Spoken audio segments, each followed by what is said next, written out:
Welcome back. Joining me now is our panel, Marianna Sotomayor, congressional reporter for The Washington Post, Democratic strategist Adrienne Elrod, and Republican strategist Doug Heye. Thanks so much to all of you for being here. Let's start with this breaking news. A jury in New York found the Trump Organization guilty on 15 counts of tax fraud. Now, did not find former President Trump guilty. We want to be very clear, but this is his family business. Marianna, kick us off. How big of a deal is this?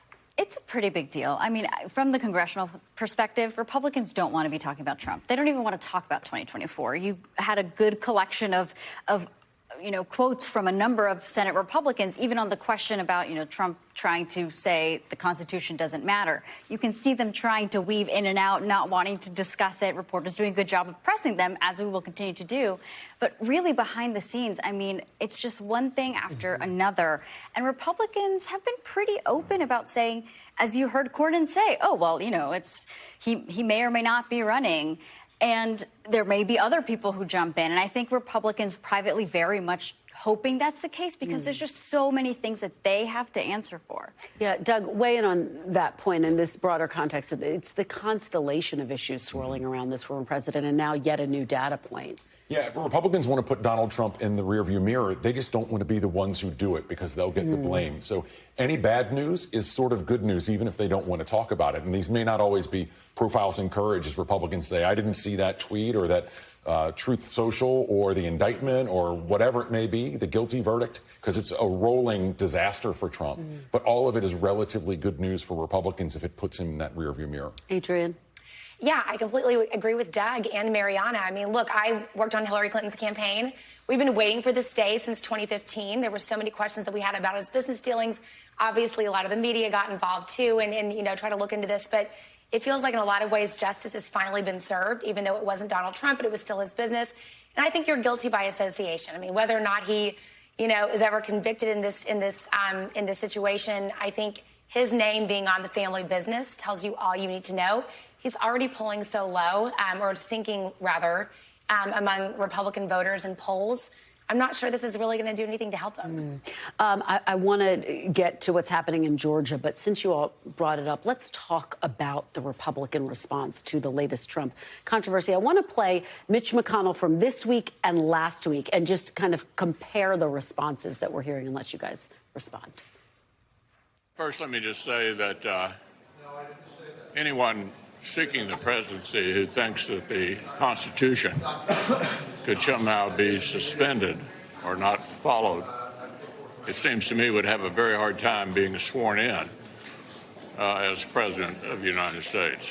First, let me just say that there is no room in the Republican Party for anti-Semitism or white supremacy.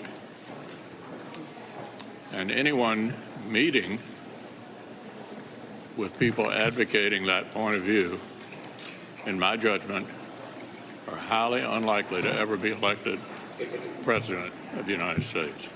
Doug, forceful words, but also very careful, and we didn't hear the name Donald Trump. Look, Mitch McConnell is probably the most careful speaker that you have on Capitol Hill.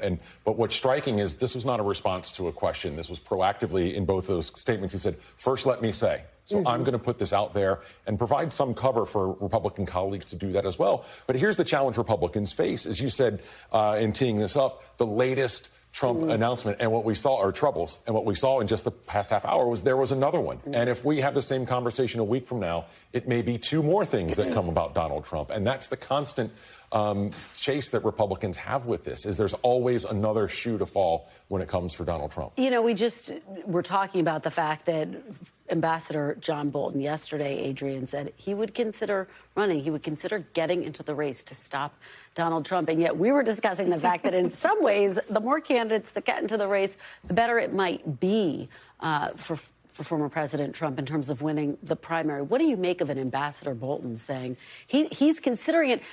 Again, one more formal official who's saying he might move to try to stop his former boss. Well, good for Ambassador Bolton. I'm not sure how many people are going to actually support him. I mean, I look at people like Governor Asa Hutchinson from my home state. I mean, it goes back to your point, Kristen, about the fact that the more people who run, the better Trump does. That's exactly what we saw happen in the 2016, or rather the 2015 going to 2016 presidential primary on the Republican side. I think someone who is going to be able to take him on effectively is somebody like Ron DeSantis, who has a strong fundraising base, who has a proven electorate record, who's been, elected several times.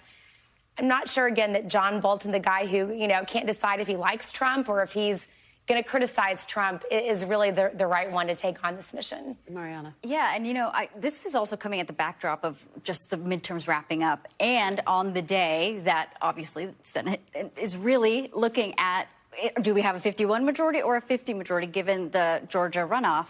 And Republicans really having this internal debate of who are we as a party? We shouldn't continue to embrace Trump because we've seen what happened to Trump-endorsed candidates. They lost, and Democrats were able to win, especially in Democrats who did not think that they would win in House swing districts, simply because people know them, and also because they were rejecting those extremes. And that is all happening. And I think McConnell's also taking that into consideration, being proactive and bringing it up himself and saying, this is not the kind of Republican Party I would like to lead in the Senate. Well, you bring us to Georgia perfectly, Marianna, so thank you for that. Look, you have obviously this very strong early turnout, Doug, but it really comes down to what happens today.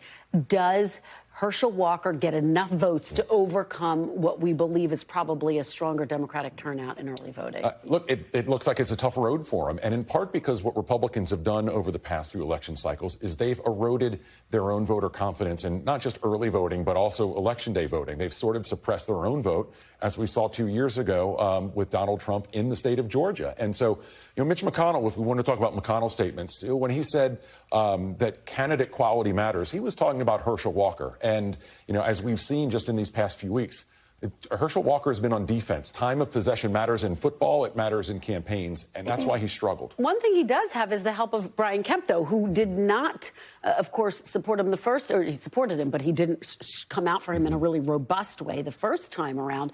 This time, Brian Kemp is, giving him his full might to try to help get him over the finish line. Well, I think if you're Governor Kemp, you're sort of looking at this calculus as you can win either way. If Herschel Walker doesn't win and you heavily backed him, you can blame it on Herschel Walker.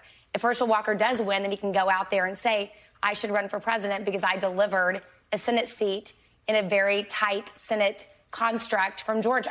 So for him, he wins either way. The calculus is pretty smart, I think, on his part. Yeah. But look, I agree with everything Doug said. I mean, this does not look great for Walker. We haven't really seen him out on the campaign trail that much, especially compared to Raphael Warnock. We've seen strong early vote in Democratic counties. And for the life of me, I cannot understand, maybe Doug, you can explain this to me, why Republicans are saying don't vote early, wait on election day. It's like pouring down rain in Georgia today. So a lot of people are probably not going to turn out.